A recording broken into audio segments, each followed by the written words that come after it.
Bienvenidas, bienvenidos, mi nombre es Marquitos y esto es Codehouse. Siguiendo con la lectura de nuestro libro, Código Limpio, el que siempre recomiendo que os compréis y leáis, ¿vale? Vamos a seguir con la parte de los SMILs, de la heurística y de los síntomas y nada, vamos a seguir por la parte general, ¿vale? Nos quedamos en la parte de incoherencia, cuando hablábamos, bueno, que ya nos venía esta lección dada de cuando hablábamos de un nivel de abstracción por función y tal, y por el tema bueno, de usar los mismos nombres para acciones similares, como por ejemplo, si tenemos un repositorio y en un método de un repositorio de lectura le hemos usado la función get para devolver un recurso y en otro repositorio de otro recurso diferente para la misma operación usamos find, ¿no? Pues a eso se refería. Vale, una vez puestos en contexto, nada, vamos con el pomodoro y a por él. Desorden. ¿Para qué sirve un constructor predeterminado sin implementación? Únicamente desordena el código y lo inunda de elementos sin sentido, variables sin usar, funciones que nunca se invocan, comentarios que no añaden información, etc. Todos los elementos sobran, todos estos elementos sobran y deben eliminarse. Mantenga limpios sus archivos, bien organizados y sin elementos sobrantes. Sí. Conexiones artificiales. Los elementos que no dependen unos de los otros no deben conectarse de forma artificial. Por ejemplo, las enumeraciones generales no deben incluirse en clases más específicas, ya que esto obliga a la aplicación a saber más sobre dichas clases. Lo mismo sucede con funciones static de propósito general declaradas en clases específicas. Por lo general, una conexión artificial es la que se establece entre dos módulos sin un propósito directo. Es el resultado de incluir una variable constante o función en una ubicación temporalmente útil, pero inadecuada. Es un síntoma de falta de atención. Piense en dónde debe declarar sus funciones, constantes y variables. No las deje en el punto más cómodo. A veces pasa eso, ¿no? Pues lo voy a poner aquí porque si no tengo que hacer esto, lo otro, cambiar este test o... pasa. Vale. Envidia de las características. Uno de los síntomas de Martin Fowler. Lo pone así tal cual, ¿no? Y con un numerito arriba. 6. Y ese 6 pone refactoring. No sé si le está echando un... ¿Le está diciendo algo entre líneas o qué? Pero uno de los síntomas de Martin Fowler, ¿no? Vale, o supongo que se referirá a que lo definió él, ¿no? O lo asentó él. Los métodos de una clase deben interesarse por las variables y funciones de la clase a la que pertenecen, no a variables y funciones de otras clases. Cuando un método usa elementos de acceso y mutación de otro objeto para manipular los datos de éste, envidia el ámbito de la clase de dicho objeto. Desea formar parte de la otra clase para tener acceso directo a las variables que manipula. Eso es la envidia. Es recomendable suprimir la envidia de características, ya que muestra los detalles internos de una clase a otra. Sin embargo, en ocasiones es un mal necesario. Vale, como siempre hablamos, estos son generalidades, ¿no? Argumentos de selector, ¿no? Los famosos booleanos del carajo en las firmas de los métodos. No hay nada más abominable que un argumento false aislado al final de una invocación de una función. ¿Qué significa? ¿Qué pasa si lo cambiamos a true? No solo el propósito de un argumento de selector es difícil de recordar, sino que cada argumento de selector combina varias funciones en una. Los argumentos de selector son una forma indolente de evitar dividir una función de gran tamaño en otras menores. Vale. Intención desconocida. Queremos que el código sea lo más expresivo posible. Hay un ejemplo de un código con variables que son ITHSWKD, is this weekend a lo mejor, ITHSRTE, en fin, no se entiende un carajo, son 3 líneas, pero parece un trabalenguas. Vale. Expresiones extensas, notación húngara y números mágicos, los magic numbers, distorsionan la intención del autor. Por ejemplo, veamos la función overtime pay, como podría haber aparecido, y sale ese churraco que os digo. Aunque parezca reducida y densa, también es prácticamente impenetrable. Es recomendable dedicar tiempo a lograr que la intención de nuestro código sea aparente para nuestros lectores, ¿no? Es lo que siempre decimos, programar es semántica y mostrar la intención en cada línea de código, ¿vale? Hay que mostrar la intención de lo que queremos hacer con la semántica, entre otras.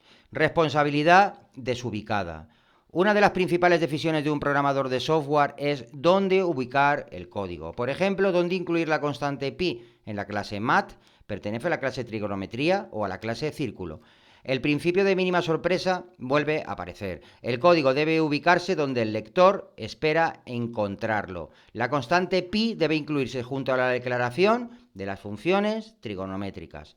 La constante overtime rate debe declararse en la clase hourly pay calculator. En ocasiones presumimos de dónde añadimos una determinada funcionalidad.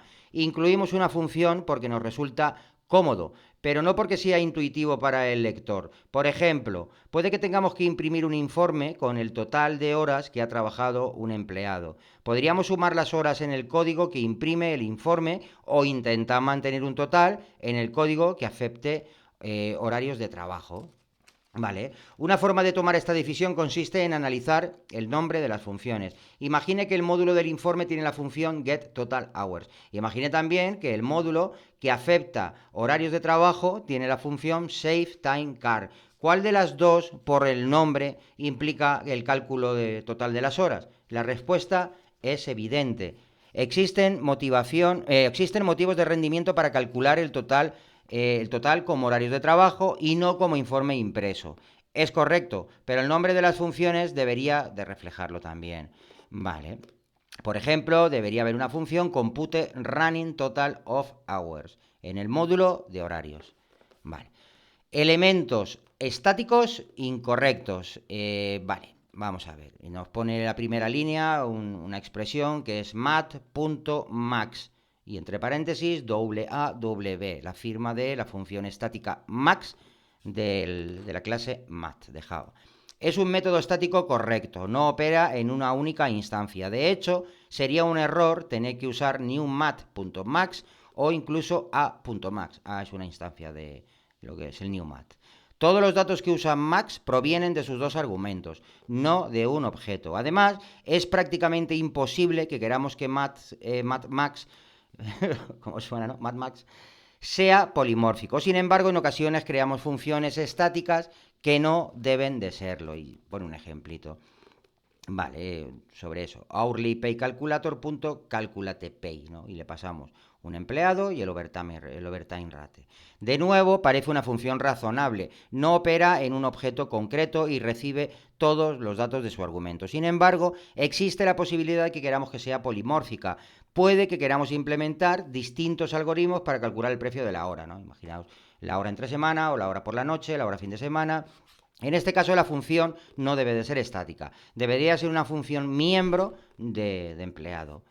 Por lo general debe decantarse por métodos no estáticos. En caso de duda, convierta la función en no estática. Si realmente quiere que una función sea estática, asegúrese de que nunca querrá que sea polimórfica. Está muy bien, ¿no? Poco más vamos a añadir ahí. Usar variables explicativas, ¿no? Del catálogo de refactoring, use explain variables. Ken Beck escribió sobre este tema en su magnífico libro Smalltalk Beck Best Practice Patterns y más recientemente en Implementation Patterns. Una de las técnicas más completas para que un programa sea legible consiste en dividir los cálculos en valores intermedios almacenados en variables con nombres descriptivos. Vale, sí, esa técnica yo la uso mucho, sobre todo no tienes que estar un mega churro, sino que lo divides en churritos, ¿vale? El simple uso de variables explicativas ilustra con claridad que el primer grupo comparado es la clave y el segundo es el valor, obviamente, ¿no? Es complicado excederse en esta técnica. Por lo general, es mejor tener más variables explicativas que menos. Hombre, pues es un alivio, ¿no? De saber que no hay problema en abusar de eso, ¿vale? Es sorprendente que un módulo opaco se vuelva más transparente con tan solo dividir los cálculos en valores intermedios con los nombres adecuados. Vale. Los nombres de función deben indicar lo que hacen. Vale, y hay un código que pone date new date, la variable se llama new date, es igual a date.add5, date.add, nada más, ¿vale? La función add, vale. Intuye que se añaden 5 días a la fecha, o son semanas, o son horas. La instancia date cambia y la función simplemente devuelve un nuevo objeto date sin cambiar el antiguo. Por la invocación no podemos saber qué hace la función, ¿vale? Solo add no dice mucho, ¿verdad? Si la función añade 5 días a la fecha y después la cambia, el nombre debería de ser add days to o increase by days. Si por otra parte la función devuelve una nueva fecha con 5 días más, pero no cambia la instancia date, la original, el nombre debería ser days later o days signed. Si tiene que fijarse en la implementación o en la documentación de la función para saber qué hace, tendrá que elegir un nombre más apropiado o modificar la funcionalidad para que se pueda incluir en funciones con nombres más acertados. Vale, perfecto. Comprender el algoritmo. Si crea gran cantidad de código extraño porque los autores no se esfuerzan en... Se crea gran cantidad de código extraño porque los autores no se esfuerzan en comprender el algoritmo. Consiguen que algo funcione combinando instrucciones if e indicadores sin parar a pensar... hostia, perdonad, voy a empezar, que se me ha ido mucho. Se crea gran cantidad de código extraño porque los autores no se esfuerzan en comprender el algoritmo. Consiguen que algo funcione combinando instrucciones if e indicadores sin pararse a pensar en qué sucede realmente. La programación es una tarea de exploración. Creemos que conocemos el algoritmo adecuado para algo, pero después lo modificamos y variamos hasta que conseguir que funcione. ¿Cómo sabemos que funciona? ¿Por qué supera los casos de prueba que pensamos? Bueno, no es un enfoque equivocado. De hecho, suele ser la forma de conseguir que una función haga lo que pensamos que debe de hacer. Sin embargo, no basta con conseguir que funcione. Antes de creer que hemos terminado con una función, asegúrese de entender su funcionamiento. No basta con que supere todas las pruebas. Tiene que estar seguro de que la solución es correcta. Esto es bueno, ¿eh? Por lo general, la forma óptima de saberlo consiste en refactorizar la función en algo tan limpio y expresivo que su funcionamiento sea evidente. Parece una tontería, pero cuidado, no lo es. Del rollo de, bueno, cuando has acabado de hacer la función, la que tú has hecho, ¿realmente terminas de entender todos los casos? ¿Realmente terminas de entender toda la casuística? ¿Por qué cuando dice que falla, falla? ¿Por qué cuando dice que va bien, va bien? ¿Terminas de entenderlo todo de verdad? Refactorízalo y cámbialo hasta la mínima expresión, ¿no? Y con la semántica más acertada que tú creas en ese momento para ver si de verdad la entienden, ¿no? En ese momento dejamos la función. Eso nos da la seguridad de que cuando volvamos a por ella, lo refrescamos muy rápido, lo entregamos con más seguridad, ¿no? Yo por lo menos a mí eso me da más seguridad. Es una práctica muy guay, la verdad, ¿no? Una vez has terminado de refactorizar y todo va, dices, vale, 2 segundos, 10 segunditos, ¿no? Lee la función, ¿no? Lee los tests, las dos cositas. Este test hace esto, parece bien, sí, parece que está todo en su sitio, parece que tiene sentido, parece que es lo que se espera, ¿no? Vale, en ese momento la dejamos. Es un ejercicio muy pequeñito, pero es muy guay, la verdad, es muy guay. Vale, sigamos. Después de los nombres de función, comprender el algoritmo... Vale, convertir dependencias lógicas en dependencias físicas.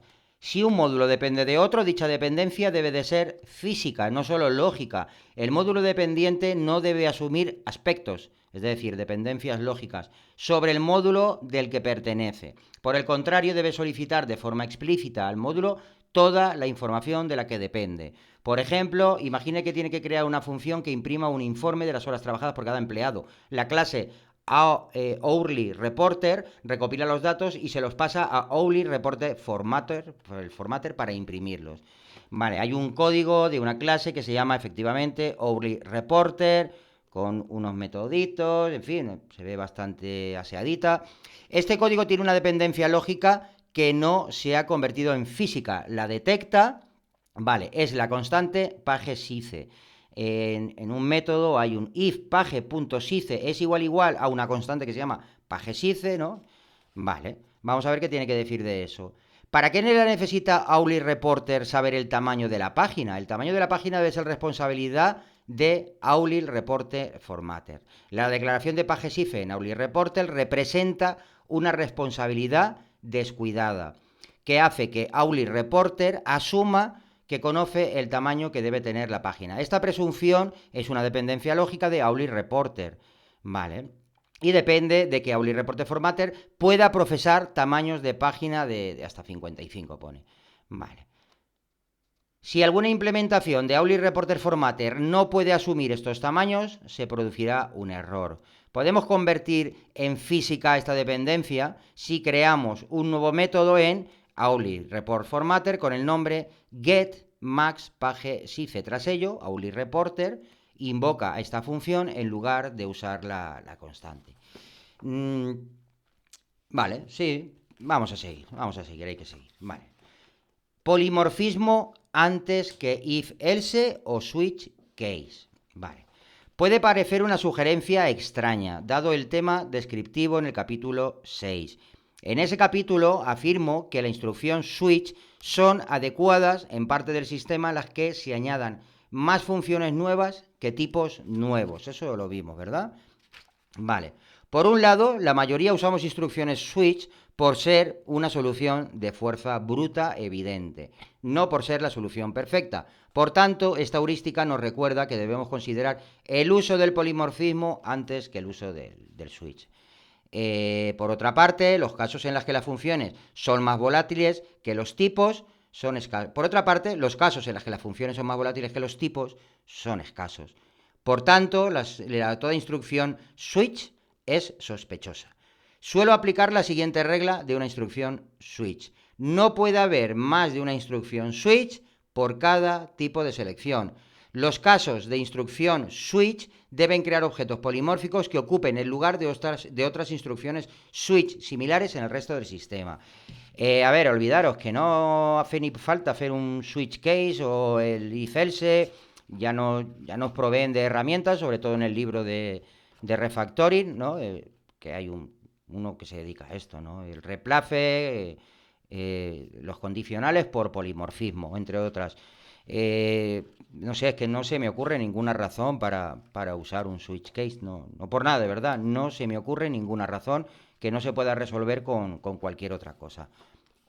Seguir las convenciones estándar. Bueno, decir que va a haber un tercer vídeo, seguramente, sí, seguro, y no sé si un cuarto incluso, ¿no? De la heurística y de los SMILs, ¿no? Porque es un capítulo bastante largo, pero como veis es muy guay porque está todo condensadito. Vale, seguir las convenciones estándar. Todos los equipos deben de seguir un estándar de diseño de código basado en normas comunes de la industria. Este estándar debe especificar aspectos como dónde declarar variables de instancia, cómo asignar nombres a clases, métodos y variables, dónde añadir llaves, etcétera, ¿no? Lo típico. ¿Dónde ponemos la llave? ¿A la derecha o abajo?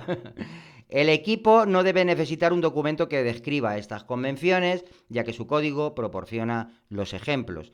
Todos los miembros del equipo deben seguir estas convenciones, lo que significa que no importa dónde añada cada uno las llaves, mientras todos estén de acuerdo en dónde añadirlas. Si desea saber qué convenciones aplico, puede verlas en el código refactorizado de unos listados. Sí, las convenciones está bien, ¿no? Aquí nos pone lo típico, ¿no? A ver, esto pues supongo que se negocia o se impone por parte del líder técnico, de quien toque, y ya está. Todos los IDEs tienen para formatear el código, entonces ponlo como te dé la gana, formateamelo antes de subir al Git y ya está. No hay ningún problema con eso, ¿no? Por lo general, bueno, tenemos ya muchas convenciones para elegir. Eso ya está muy superado. Vale, aquí nos pone que sustituir los magic numbers por constantes con nombre. No sé, poco hay que decir, ¿verdad? Donde veas un magic number, constante. Pero bueno, vamos a leer un poquito a ver qué dice. Es probablemente una de las reglas más antiguas del desarrollo de software. Recuerdo haberlo leído a finales de los 60 en manuales de COBOL, Fortran y PL1. Por lo general, no es recomendable incluir números y procesar en el código. Debe ocultarlos tras constantes con nombres correctos, tanto números como letras, ¿sabes? Hay que hacerlo, ¿no? Imaginaros, ¿no? Una función if esta variable es igual a yes con palabras, o sí o no, y 3 métodos más para abajo lo mismo, yes, no. Vale, pues esos son magic numbers también. No son magic numbers solo los números, ¿eh? Cualquier valor hardcodeado en nuestra clase, ¿no? Que esté por ahí pululando, enseguida lo ves. Son cosas que se detectan, vamos. Yo creo que es algo que tenemos todos bastante ya asumido, ¿verdad? Precisión. Esperar que la primera coincidencia de una consulta sea la única es una ingenuidad. El uso de números de coma flotante para representar divisas es casi un delito. Evitar bloques y la administración de transacciones por creer que las actualizaciones concurrentes no son posibles es pura indolencia. Declarar una variable como ArrayList cuando se necesita list es un exceso de restricciones.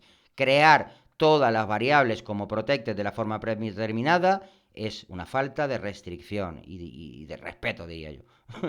Al adoptar una decisión en el código, debe hacerlo de forma precisa. Debe saber por qué la adopta y cómo afrontará las excepciones.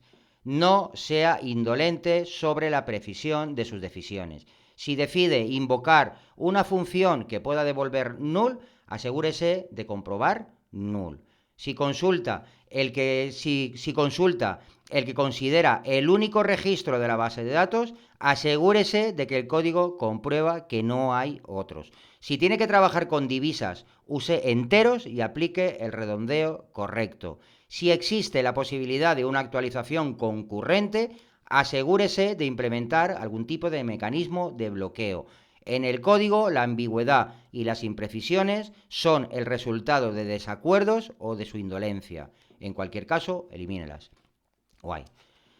Estructura sobre convención. Aplique las decisiones de diseño con estructura y no convenciones. Las convenciones de nomenclatura son correctas, pero resultan inferiores a estructuras que refuerzan la compatibilidad. Por ejemplo, los casos switch con enumeraciones de nombres correctos son inferiores a clase base con métodos abstractos.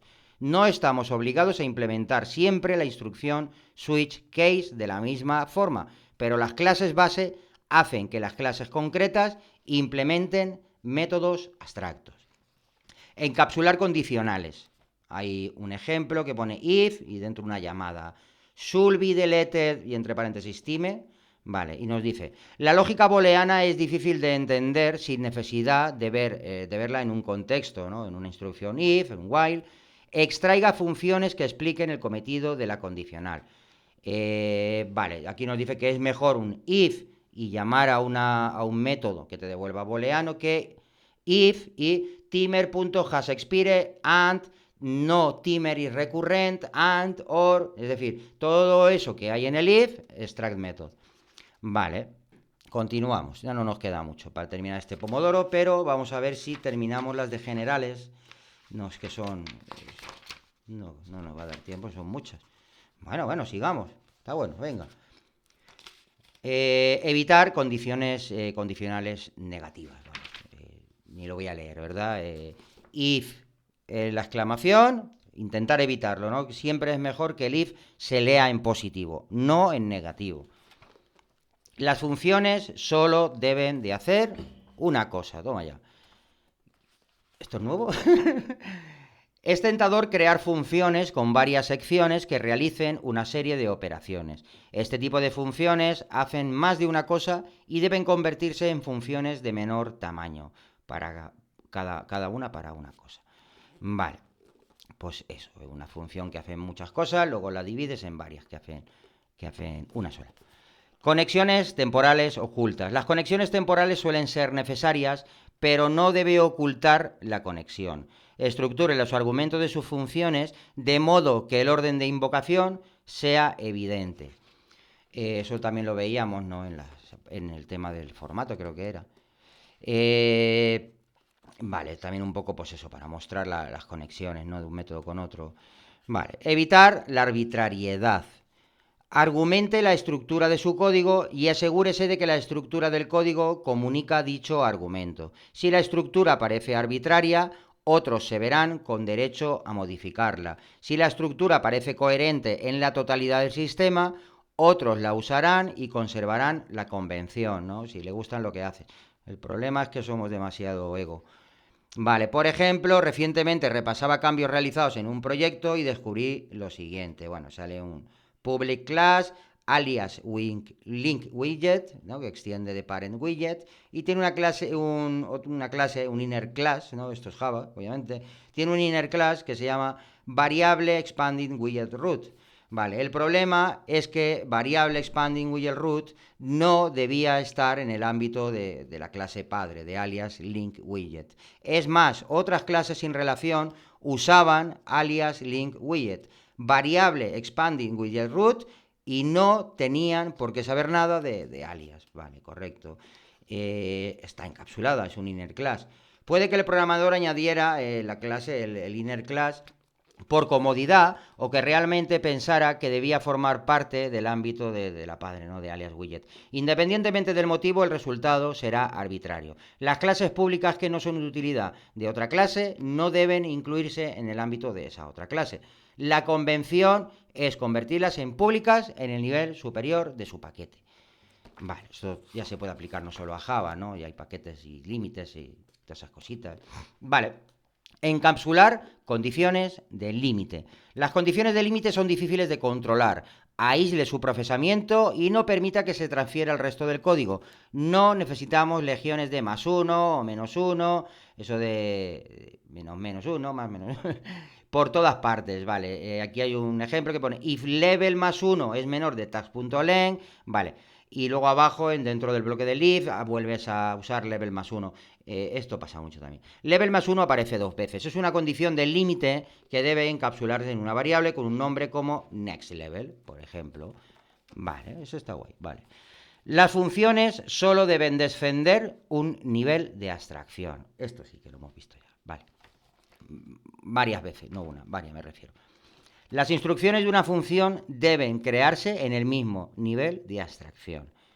Un nivel por debajo de la operación descrita por el nombre de la función. Puede que sea la heurística más difícil de interpretar y aplicar. Aunque la idea es simple, como humanos nos cuesta mezclar niveles de abstracción. Vale.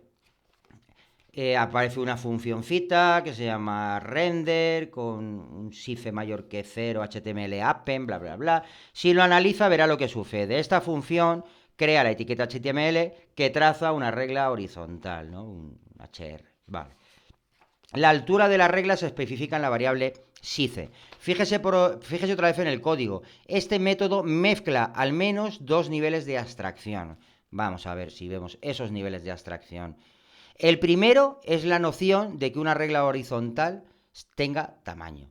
El segundo es la sintaxis propia de la etiqueta HR. El código proviene del módulo HRuleWidgets, ¿vale?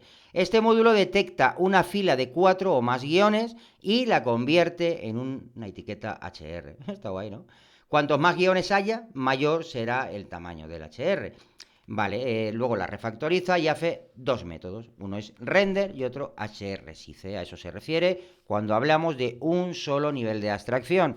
Que todo lo que aparezca dentro de esa función tenga una relación estrecha a nivel de todos los niveles, ¿no? Con lo que hace la función. Por ejemplo, creo que era un ejemplo de una apertura de un fichero, para leer un fichero, para escribir un fichero, ¿no? El ejemplo que veíamos en este mismo libro, ¿no? Y decíamos, dentro de una función, me lo invento, ¿vale? Que lea un fichero, ¿no? Tú le pasas el nombre a un fichero y lo lea, pues solo tenés que encontrar cosas como lectura de fichero, líneas, tal, cosas que tengan que ver, ¿no? Con ese nivel de abstracción. Es que ya os digo, tampoco voy a repetirme mucho porque lo hemos tratado en un capítulo entero, ¿no? Esto. Vale, continuemos, ¿vale? Pero lo vamos a dejar aquí. Mira, nos quedan solo 2 para terminar la sección de general. Y bueno, aunque se vaya algún minutito, no pasa nada, ¿vale? Vamos a terminar esta sección de general, que creo que es interesante terminarla. Luego ya empezamos con algunas de Java y otras cositas. Vale. Mantener los datos configurables en los niveles superiores. Si tiene una constante como un valor predeterminado o de configuración que se conoce y se espera en un nivel superior de abstracción, no debe sepultarla en una función de nivel inferior. Los argumentos de línea de comando se analizan en la primera línea. Bueno, nos pone un ejemplito de la función típica de main de Java, ¿no? Y una función de parse command line. Luego tiene una clase argumentos, que es una clase de variables estáticas, ¿vale? Default port, default version date, default path, default root. Vale, las constantes de configuración se encuentran en un nivel superior y son fáciles de cambiar. Se pasan al resto de la aplicación. Sí, es decir, lo que nos está diciendo aquí es que si vamos a tener este tipo de clasecitas con constantes de configuración, pues no la metamos en ningún paquete o en un directorio al final del proyecto, sino que esté en lo main posible, ¿no? Más en este caso en una función main o en las capas más altas, ¿no? Vale, evitar desplazamientos transitivos. Por lo general no es recomendable que un módulo sepa demasiado sobre sus colaboradores. Joder, y es una frase que viene sin ningún espacio, sin ninguna coma. Qué pasada. Es verdad, está así escrita, ¿eh? Todo del tirón. Ahora ya no. En concreto, si A colabora con B y B colabora con C, no queremos que los módulos que usen A sepan nada sobre C, ¿no? Obviamente. Es lo que en ocasiones se denomina la ley de Demeter. También creo que lo hemos visto, no sé si aquí o en alguno de Solid.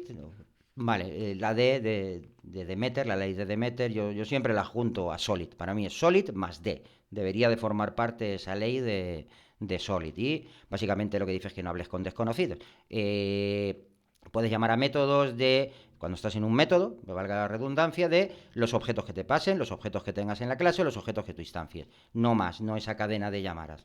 Más o menos va por ahí, ¿vale? Vale. En lo que en ocasiones se denomina ley de Demeter. Los programadores pragmáticos lo denominan crear código silencioso. En cualquier caso, se trata de garantizar que los módulos solo tienen conocimiento de sus colaboradores inmediatos y no del mapa de navegación completo del sistema. Eso es importante. Si tú estás en la clase A y te pasan el objeto B, tú puedes llamar a B. algún método, pero no a B. un método que te vuelve un objeto, llamas a otro método de ese objeto, porque si no terminas conociendo toda la cadena de objetos dentro de un método, ¿no? Eso ya lo hemos visto, ¿vale? Y nada, vamos a dejarlo aquí. Ya hemos terminado con la heurística y los SMIRs, ¿no? Los síntomas generales. Y nada, aún vamos a tener otro vídeo más con esto, que será ya el último. Y haremos la despedida y cierre. Como siempre digo, espero que os haya ayudado. Y con que saquéis una pequeña lección por cada vídeo, yo encantado. Un saludote, chao, chao.